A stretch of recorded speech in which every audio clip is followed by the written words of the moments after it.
사도신경으로 신앙 고백하십니다. 나는 전능하신 아버지 하나님 천지의 창조주를 믿습니다. 나는 그의 유일하신 아들 우리 주 예수 그리스도를 믿습니다.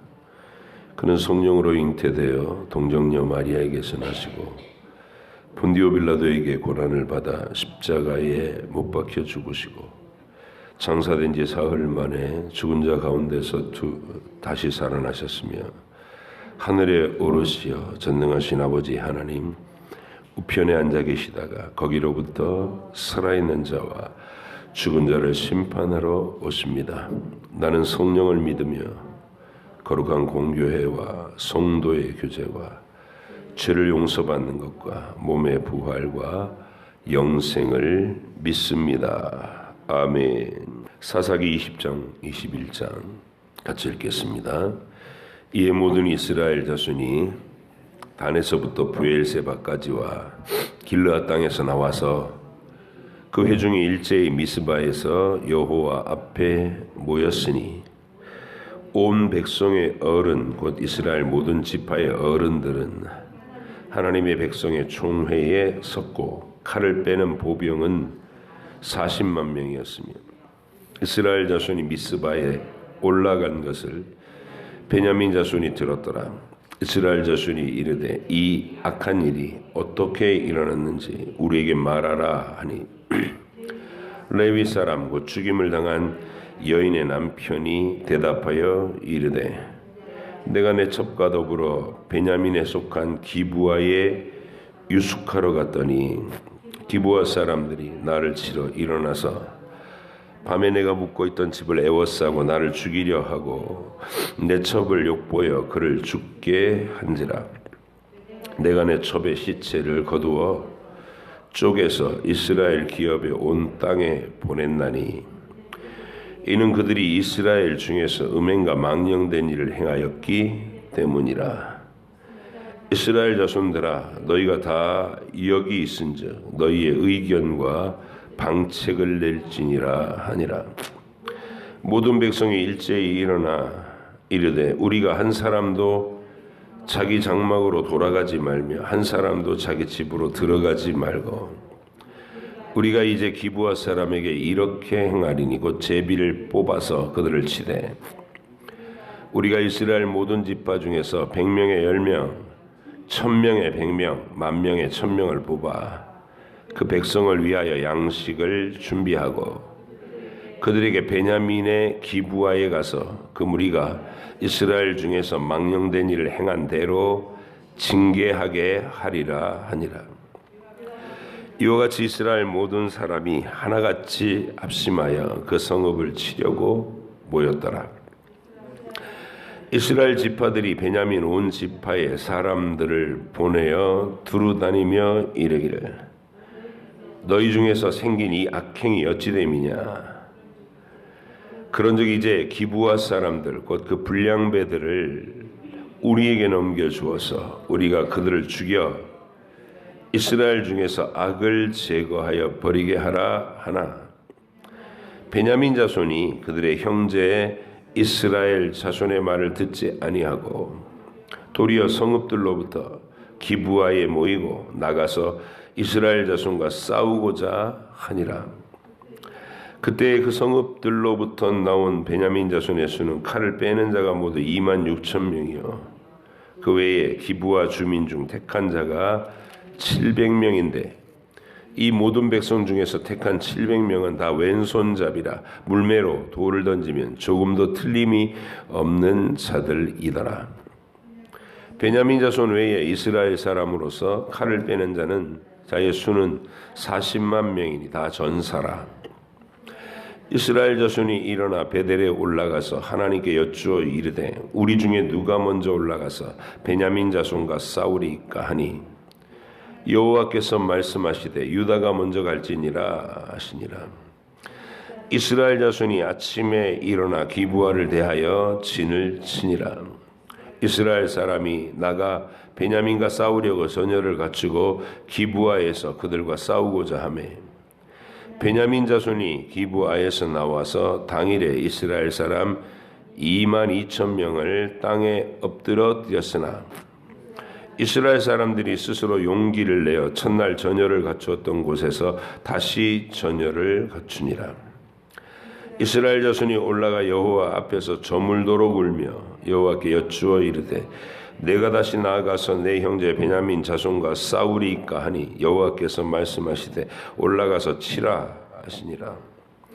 그 이튿날에 이스라엘 자손이 베냐민 자손을 치러 나아가매 베냐민도 그 이튿날에 기브아에서 그들을 치러 나와서 다시 이스라엘 자손 18,000명을 땅에 엎드러뜨렸으니 다 칼을 빼는 자였더라.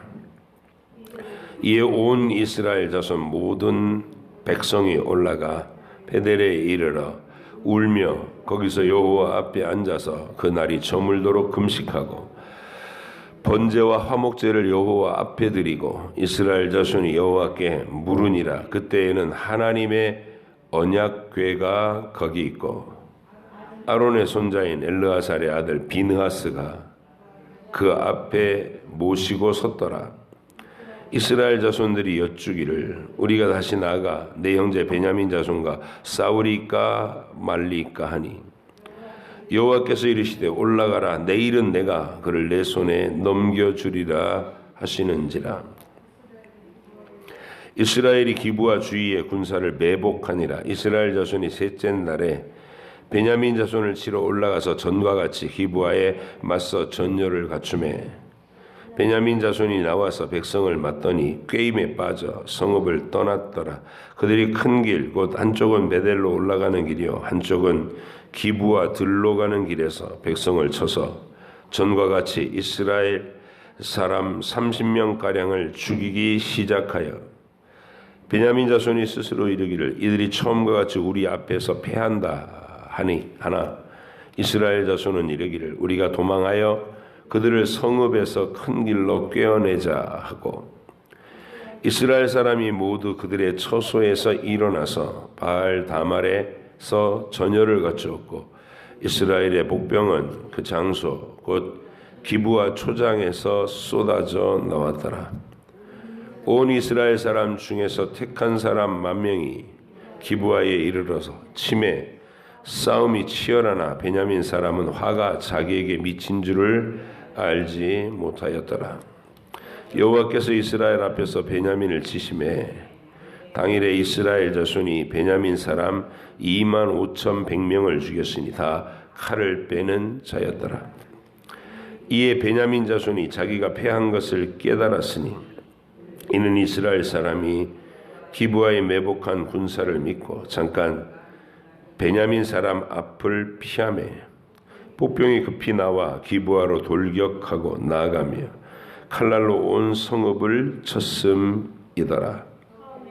처음에 이스라엘 사람과 복병 사이에 약속하기를 성읍에서 큰 연기가 치솟는 것으로 군호를 삼자 하고 이스라엘 사람은 싸우다가 물러가고 베냐민 사람은 이스라엘 사람 30명가량을 쳐 죽이기를 시작하여 이르기를 이들이 틀림없이 처음 싸움과 같이 우리에게 패한다 하다가 연기 구름이 기둥같이 성읍 가운데서 치솟을 때 베냐민 사람이 뒤를 돌아보며 온 성읍의 연기가 하늘에 닿았고 이스라엘 사람은 돌아서는지라. 베냐민 사람들이 화가 자기들에게 미친 것을 보고 심히 놀라 이스라엘 사람 앞에서 몸을 돌려 광야길로 향하였으나 군사가 급히 추격하며 각 성읍에서 나온 자를 그 가운데서 진멸하니라.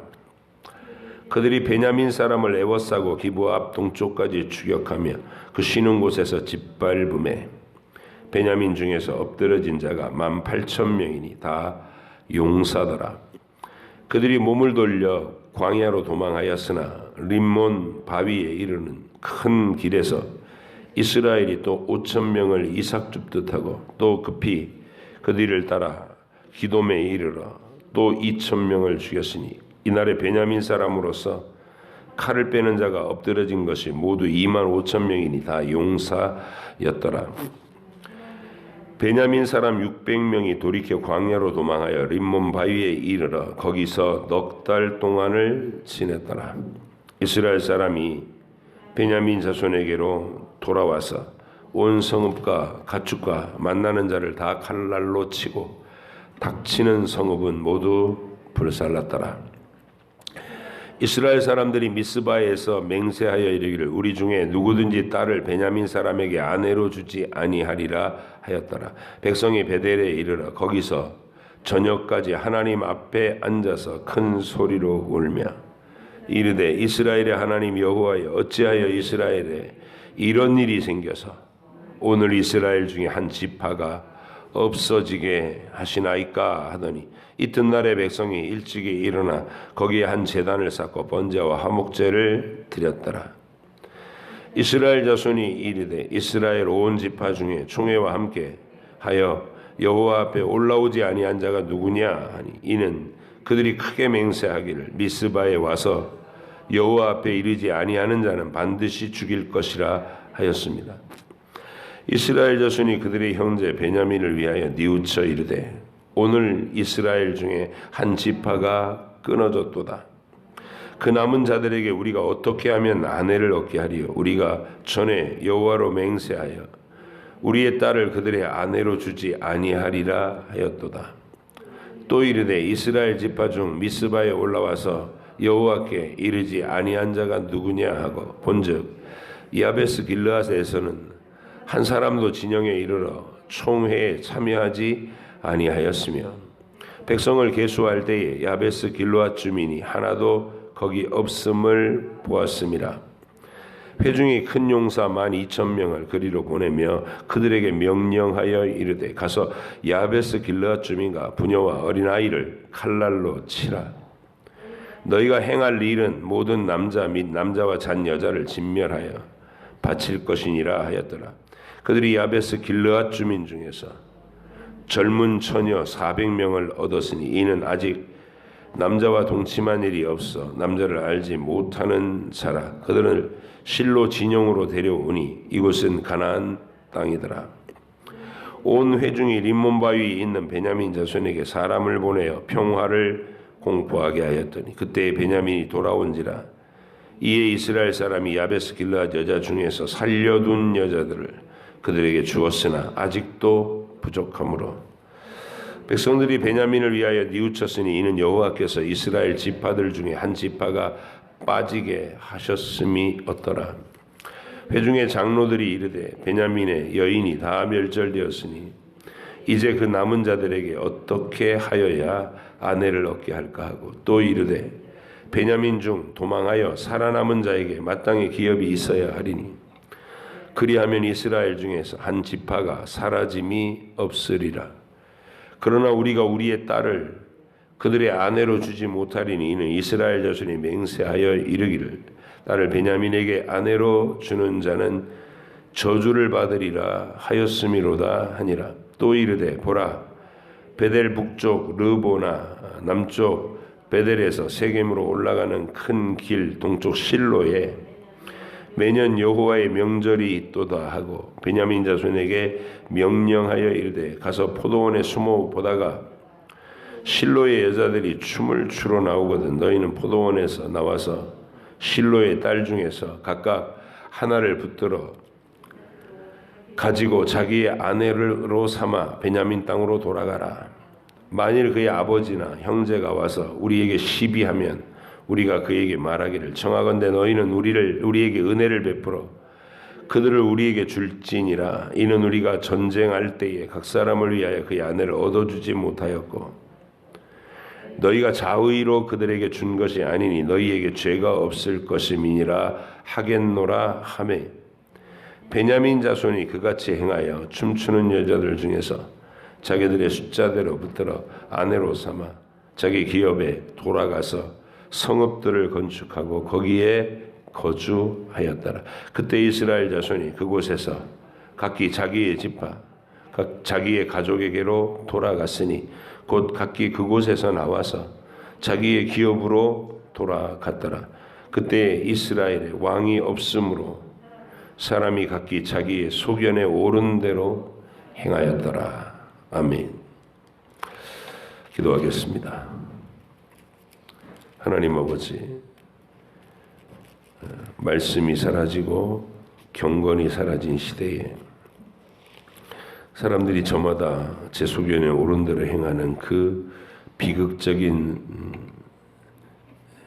시대상이 어떻게 하나님 앞에서 징계와 또 징벌 가운데로 들어가는지, 그것이 얼마나 혼란스러운지 우리로 하여금 들여다보게 하시고, 이 사사기의 비극을 우리 일깨우실 때에 통치받지 않고 하나님의 말씀의 지배를 받지 않고 하나님이 세우신 권위를 부정하고 제 소견에 옳은 대로 행하고 살아가는 이 잘못된 자유의 시대, 그것이 얼마나 비극적인지 알게 해 주셔서 감사합니다.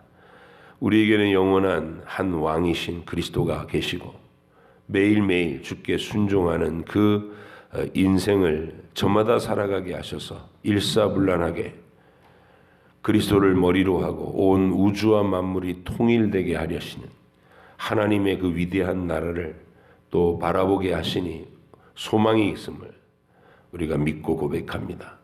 하나님, 이 행복한 자리, 예수님을 권위의 최정점으로 모시고 머리 대신 주님의 뜻을 이루려고 모두 다 힘쓰는 지체들의 삶을 살 때 비로소 우리가 천국의 질서를 맛보며 아름다움을 느끼고 또 그 속에서 충만한 삶을 살아낼 수 있다는 것을 이 사건의 반면교사로 삼아서 우리 마음에 꼭 새기게 하여 주옵소서. 하나님 아버지, 이제 말씀을 강론할 때에도 지혜를 주셔서 이 사건의 본질을 잘 인지하게 하시고 우리 성도들 모두가 깨닫고 새기는 교훈이 있게 하여 주옵소서.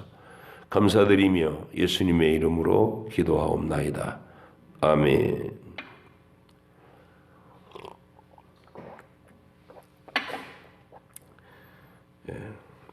19장부터 시작된 이야기가 21장까지 이게 쭉 펼쳐지는 가운데 읽으면서 답답한 느낌을 지울 수가 없어요.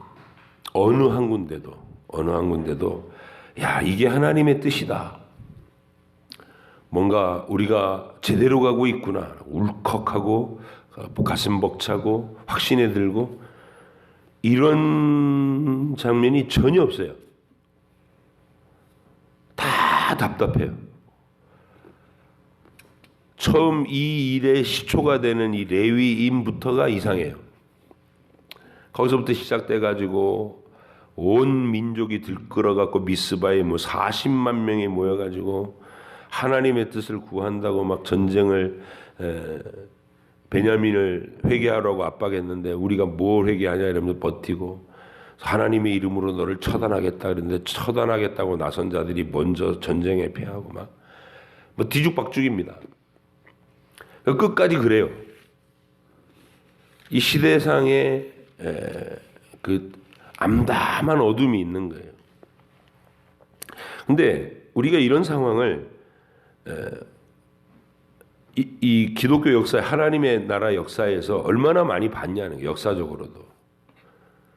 기독교라는 이름으로 세상 앞에서 온갖 말도 안 되는 악행을 자행하고 말도 안 되는 이치에도 닿지 않는 종교적인 어떤 이 외골수로 치달리면서 그 시대를 피폐하게 만들었던 흑역사들이 있었다는 거죠.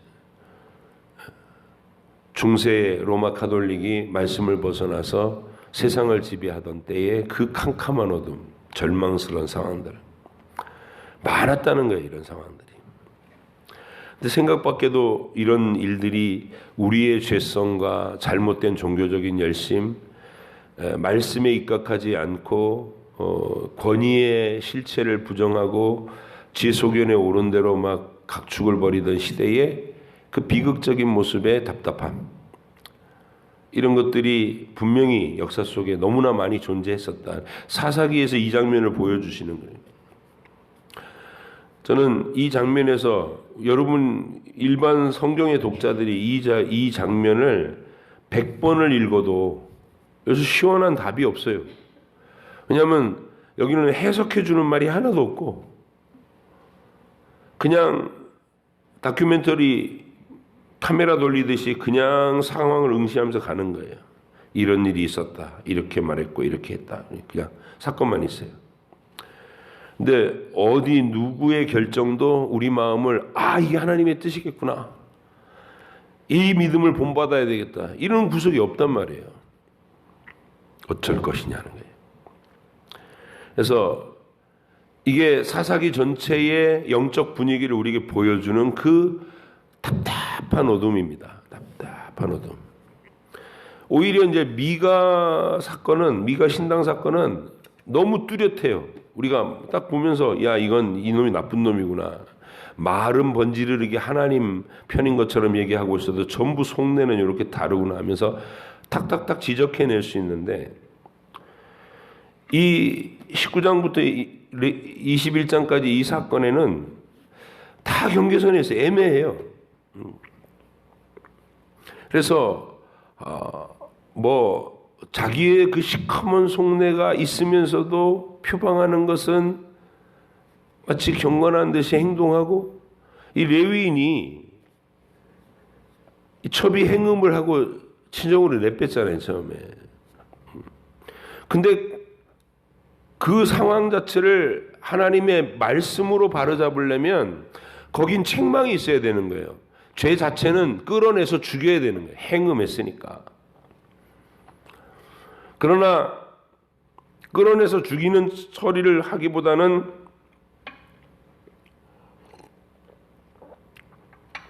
징벌로 압박해서 회개하게 하든지 아니면 진짜 용서를 하고 하나님 앞에 온전한 어떤 속죄제를 통해서 이 모든 상황에 대한 마무리를 해야 될 거 아니에요. 근데 행음한 첩을 데리러 가요. 레위인이. 근데 가가지고 3절에 보니까 그의 남편이 그 여자에게 다정하게 말하고 그를 데려오고자 했대요. 아니 행음하고 바람피고 도망한 마누라, 첩마누라죠. 첩이죠. 도망한 첩을 가갖고 다정하게 달래갖고 데려와? 뭔가 이상하지 않아요?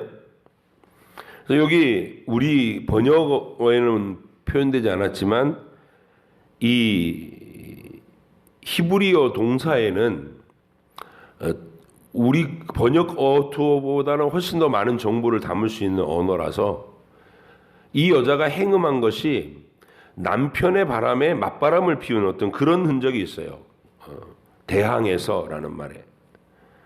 그래서 이 레위인이 가갖고 첩에게 뭐 떳떳하게 야단도 못 치고 그렇다고 딱 끊어내지도 못하고 유다처럼 자기가 며느리가 임신한 것이 자기의 아이라는 것이 밝혀진 순간에 내가 참 못되게 살았고 어리석게 살았구나.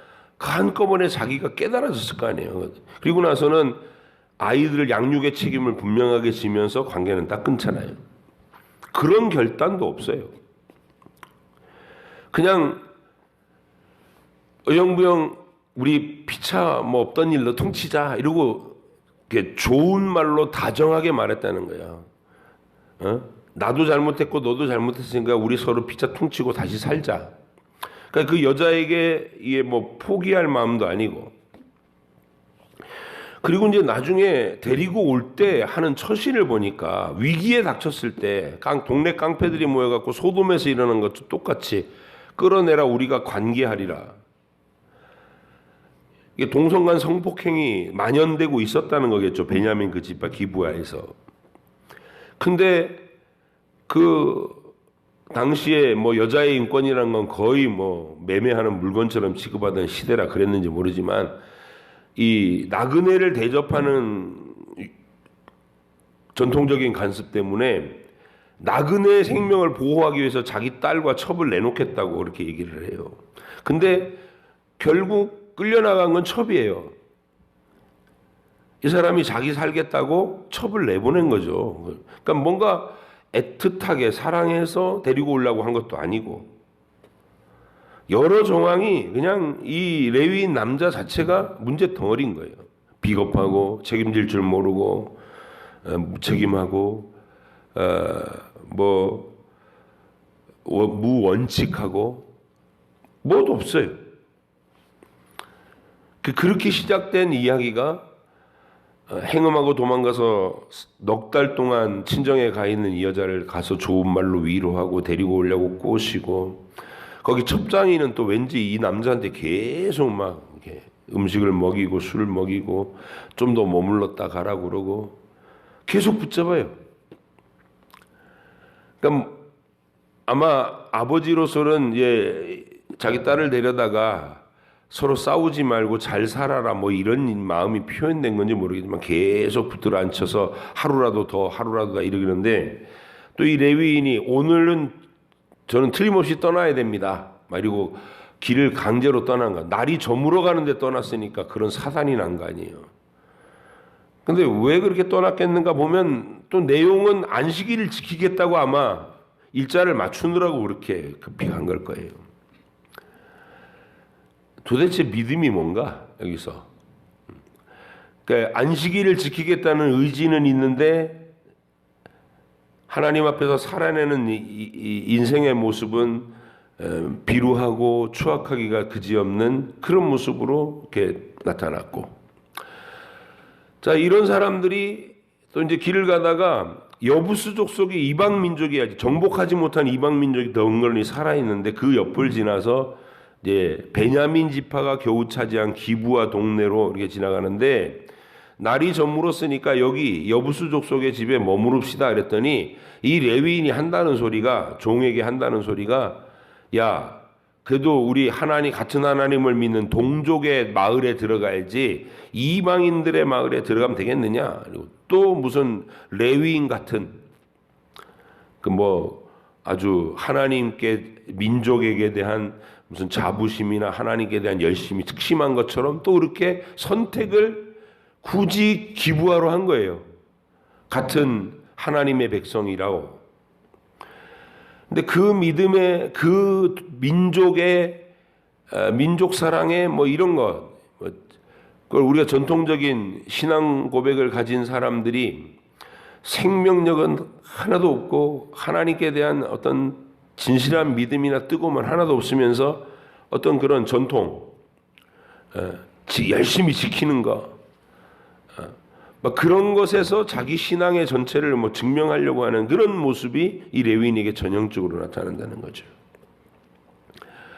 근데 그 마을에 딱 들어갔는데 분위기가 아닌 거예요. 이 마을이 벌써 이방 나그네가 이게 지나가고 있는데 아무도 거들떠보질 않는 거예요. 날이 저물어 가고 있는데, 이건 그 고대의 그 사회에서 그 분위기가 험악한 거예요. 동네 분위기가 그런 정도라면, 정상적인 마을이라면 누구든지 지나가다가 낯선 사람이 있고 없고 이제 오늘 묵어갈 처소가 없는데 어디서 묵어야 되나 이렇게 길 찾고 있으면 우리 집으로 오세요 하고 손님을 접대하는 게 이 당시 문화란 말이에요.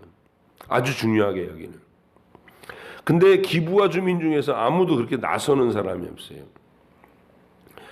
기껏 우리 민족의 거주할 성에 들어가서 유숙해야지 이러고 찾아왔는데, 정작 이 레위인을 맞아들인 사람은 이스라엘 사람이 아니에요.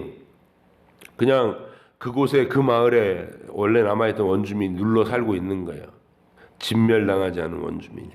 그 할아버지가 이 사람을 집으로 초대해서 하룻밤 묵어갈 수 있도록 대접을 하고 이러고 있다. 부끄러운 거죠.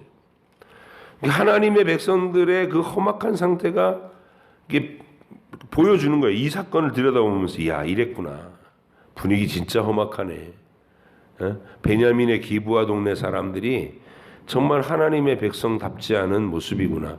그랬는데 밤중에 갑자기 문 두드리는 소리가 막 나오는 거지. 나와라! 동네 깡패들이, 젊은 애들이. 이게 우리가 창세기에서 딱 보면 소돔과 고모라에서 벌어진 일 아니에요? 천사가 방문했을 때 끌어내라, 우리가 상관하리라. 막. 그러니까 노골적으로 그런 말이에요. 끌어내라, 우리가 성폭행할 거야. 그걸 아주 천박하고 음란한 말들로 낄낄대면서 했겠죠. 뭐 소돔에서 일어났던 일 그대로가 일어났어요. 그래서 결국 맨 나중에 떠밀린 건 첩이 떠밀렸어요. 이 남자는 지 살겠다고 문속에 있고 끌려간 첩은 밤새도록 능욕당하다가 새벽녘에 축 늘어진 채로 문지방에 엎어져 죽어 있었다는 것이죠. 자, 그쯤 됐으면 이 레위인이 부끄러움도 느끼고 하나님이 자기를 징벌하셨구나 그런 어떤 깨달음도 있고 그래서 자숙하고 회개하고 이게 정당했을 텐데 이 사람은 무슨 자기 딴에는 의분에 사로잡힌 거예요. 이 망발을 하는 베냐민 이스바를 내가 여호와의 이름으로 심판하리라. 그래가지고 또 그 방법도 얼마나 엽기적으로 하는지 첩의 10채를 12토막으로 나눠갖고 전부 하나씩 택배를 보낸 거예요. 12지파에게. 그러니 또 그게 얼마나 경악스러웠겠어요. 이걸 받아든 각 지파마다 여자의 시신의 일부가 막 이렇게 갈라져서 떠 왔는데 굉장히 자극적인 방법으로 어떤 피력을 한 거 아니에요? 진짜 뭐 효과는 끝내줬어요. 40만 명이 바글바글 모였으니까. 올라오지 않으면 다 처단할 것이다 막 이러면서 맹세까지 하면서 다 모였어요. 우리나라 같으면 전국에 내려갖고 저 여의도 광장에 다 모여라 그런 거예요. 특별 모임 갖자. 그러니까 어찌 보면 또 막 가슴이 뜨거울 것 같아요. 이스라엘에서 일어난 어떤 한 범죄 사건을 위해서 민족적으로 다 모여갖고 우리가 하나님 앞에서 바로잡자. 이 시대가 참 이해가 안 되는 게 비느하스가 여기 살아 있어요. 비느하스가 그 고스비 사건 때 시므온 지파가 음행을 하다가 23,000명 죽어나갈 때 그 사건을 종결시킨 어떤 믿음의 행동가 레위인 비느하스가 어떤 이제 노년의 지도자로서 활동하고 있는 그 시대예요. 근데 이래가지고 40만 명이 모여서 처음에는 정상적인 수준을 밟아가요. 베냐민 지파한테 야 이런 악행을 저지른 자들을 우리한테 내놔라. 우리가 그들을 처단하고 일 바로잡고 하나님 앞에서 우리 죄를 씻겠다. 근데 정상적인 수순은 베냐민 지도자들이 부끄러워하고 죄송스러워하고 이런 문제를 일으킨 것에 대해서 회개합니다. 이랬어야 맞는 건데 그럴 사람들이었으면 자식들을 그렇게 방치했겠어요? 소돔 고모라 수준이 되도록. 근데 가만히 보면은 아마 베냐민 그 도성의 가장 유력한 집안의 자식들이 그 짓을 하고 있었던 것이죠. 근데 우리는 우리 아들들을 못 내주겠다 이렇게 범죄자들을 감싸는 결정을 하고 말해요. 그래? 그러면 우리가 너희를 징벌하겠다. 그랬더니 해볼 테면 해봐라. 이래가지고 베냐민도 자기들의 용사들의 힘을 믿고 40만 명의 숫자를 믿고 한판 붙자 이렇게 된 거죠. 그리고 또 하나님 앞에 어떤 정당한 절차를 밟는다는 신용은 다 해요. 누가 먼저 올라갈까요? 제비를 뽑았더니 아마 유다가 뽑혔겠죠. 그래서 성경 기록은 유다가 먼저 올라갈지니라. 제비 뽑힌 대로 올라갔는데 바로 패전해서요.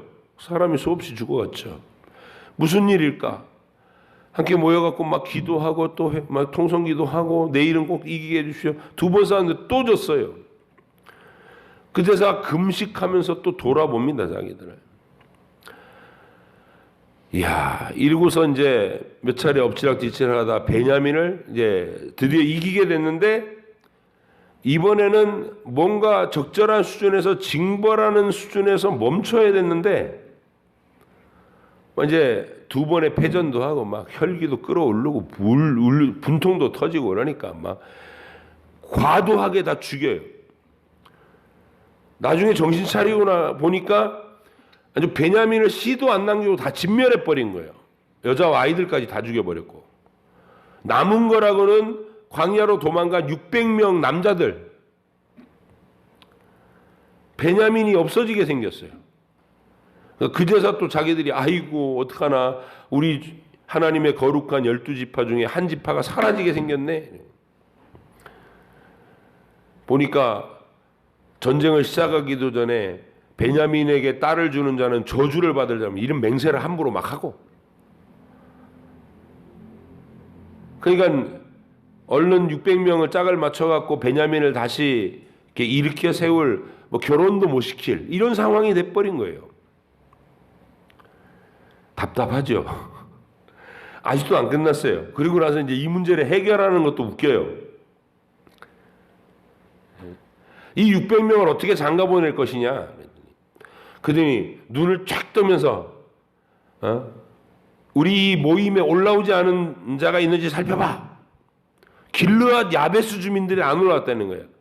안 올라오면 죽이겠다 이렇게 맹세를 했단 말이에요. 또 결론이 뭐라고 냈어요? 야, 야베스 주민도 안 올라왔으니까 맹세대로 해. 다 죽여. 다 죽여. 단 남자랑 동침한 일이 없는 처녀만 살려. 그렇게 해갖고 맹세도 지키면서 여자도 구해갖고 베냐민 600명한테 짝을 채워주겠다. 이런 발상이에요. 이게 하나님 뜻일까? 맹세를 했다고 그렇게 하는 게, 이야, 여자와 아이들 다 죽이고 그냥 처녀 그 조건만 가지고 살려둔 사람이 400명이네. 200명이 부족해 아직. 그 나머지는 어떻게 하냐? 실로에 뭐 이렇게 축제가 벌어질 때, 종교 축제가 벌어질 때 여자들이 다 나와갖고 거리에서 춤추고 뭐 막 그런단 말이죠. 그러면 너네 20명, 짝을 못 찾은 20명은, 베냐민 20명 숨어 있다가 여자들이 막 춤추러 나오면 그 중에 하나씩을 들쳐업고 보쌈을 해가지고 결혼해라. 그러면 그 부모들이 왜 납치해다가, 우리 딸을 납치해다가 이렇게 항의를 하면, 야, 우리가 이래저래서 맹세해갖고 이 베냐민 결혼도 못 시키는데 이게 한 지파가 사라지게 생기지 않았냐.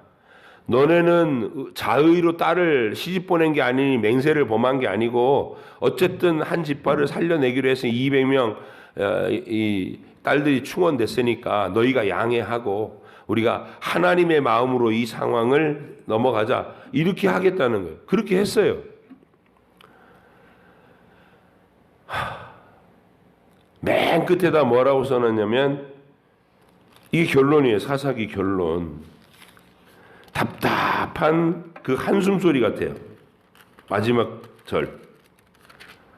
그때 이스라엘의 왕이 없으므로 사람이 각기 자기의 소견에 옳은 대로 행하였더라. 이게 사사기의 끝부분이 아니라 시작 부분이라는 거예요. 비느하스가 살아 있었던 때, 이 정서, 이 혼란한 정서, 뭐가 악인지 뭐가 선인지 뭐 구별도 안 된 뒤죽박죽인 정서가 수백 년간 이게 지속되면서 그렇게 하나님을 배반하고, 모자라는 부족한 구원자들이라는 사사로도 건져주면 또 배반하고, 이게 반복되고 있었다는 것이죠. 우리에겐 왕이 필요해, 이겁니다. 하나님의 메시지는 너희에게 왕이 없으면, 하나님의 뜻을 알려주고 너희를 책임지고 보호하고 이끌고 지도할 왕이 없으면 이런 게 되는 거야. 이렇게 누가 옳은지도 모르겠고 어느 게 잘하는 건지도 모르겠고 뒤죽박죽 혼란한 상태로.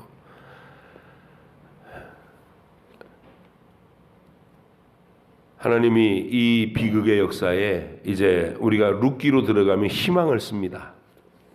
희망은 어디서부터 오냐면, 죄의 밑바닥까지 내려, 하나님을 배반하고 집안이 망해서 아버지 죽고 아들들 둘 죽고 과부가 돼가지고 며느리도 가부 돼갖고 3가부가 모여갖고 한숨 짓다가 드디어 깨달은 마음이, 우리가 하나님을 배반해서 떠났구나, 돌아가야 되겠다, 부끄러움을 무릅쓰고 나오미의 결단.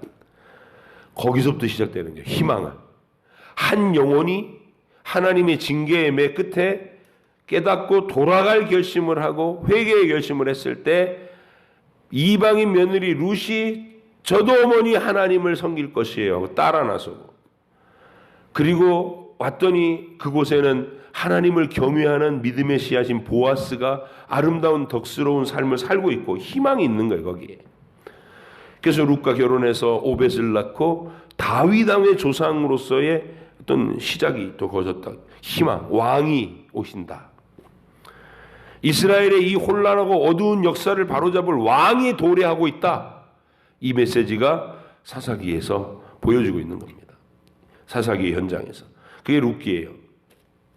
그래서 이 사사기 21장 맨 마지막 장면은 우리에게 이 비극적인 어둠, 혼란과 무질서를 보여주면서 우리에게 왕이 필요하다. 영원한 왕. 그때 우리는 이런 말을 생각하게 되죠. 우주와 만물을 통일하시는 우리의 진정한 머리이시고 궁극적인 권위이신 우리 주 예수 그리스도. 그 이름 앞에 만물이 통일되게 하시려고 구원의 역사를 시작하신 하나님. 우린 그 위대한 주님을 왕으로 모시고 있다는 것이죠. 그래서 이 말도 안 되는 다양한 혼란을 우리가 예수 말씀을 계속 사모하고 진리를 간절히 추구하고 예수님 사랑하고 성령의 지배를 받으면서 시대의 어둠을 밝혀나갈 수 있는 그 뚜렷한 선한 것들을 찾아갈 수 있는 그런 희망의 지점에 우리가 서기 위해서 이 캄캄한 밤을 지나와야 된다는 겁니다. 그래서 이 본문들은 읽을 때 답답한 게 맞고 어느 게 선인지 악인지 구분도 안 되는 이 혼란스러움이 그냥 무거운 채로 지나가는 게 맞아요. 그러면서 이제 룻기에서 희망의 과정을 밟으면서 다윗 왕의 시대에 하나님을 간절히 찾아서 진리가 선명하게 드러나는 그 하나하나의 장면을 가슴 벅차게 기억할 줄 아는, 이 하나님 나라의 흐름에 동참할 줄 아는, 이 맥락을 이해하고 어둠의 역사에서 벗어나 희망의 그 시대로 우리도 내 인생도 이렇게 혼란스러운 지점에서 머물지 않고 하나님의 말씀을 올바르게 이해하고 온 가족이 그 말씀에 순종하는 이 믿음의 권위가 서 있고 그러는 가정과 인생을 이렇게 적게 나가리라. 이런 꿈을 가지고 소망을 가지고 오늘 하루도 기도하고 출발하는 여러분의 하루가 하나님의 은혜로 이렇게 안개 속같이 답답하지 않고 선명한 빛이 있고 표대가 딱 보이기를 예수님을 향해서 걸어가는 여러분의 행복한 하루가 되시기를 축복합니다. 기도하겠습니다. 하나님 아버지 감사합니다. 성경에서 가장 절망스러운 지점을 우리가 들여다봤습니다. 답답하고 다 모여서 북적거리긴 하지만 뭔가 결론을 보고 나도 찜찜한 아무 곳에서도 교훈을 행복한 교훈을 찾아낼 수 없는 이 비극적인 장면을 그래도 기억하게 해주시옵소서. 외면하고 싶지만 우리가 꼭 기억하고 왕이 없을 때 우리를 통치하는 온전한 주체가 모호해질 때 우리의 삶이 얼마나 다 같이 이 혼란한 어둠 속으로 침몰할 것인가를 두렵게 응시하면서 이제는 이 비극적인 자리를 뒤로 하고 하나님이 주시는 희망의 끈 왕의 도래 우리 주 예수 그리스도를 만유의 후사로 세우시고 모든 무릎을 그 발 아래 무릎 꿇리는 그 위대한 날의 소망을 향하여서 앞으로 나아가게 하여 주옵소서. 감사드리며 예수님의 이름으로 기도하옵나이다. 아멘. 하늘에 계신 우리 아버지, 아버지의 이름을 거룩하게 하시며 아버지의 나라가 오게 하시며 아버지의 뜻이 하늘에서와 같이 땅에서도 이루어지게 하소서.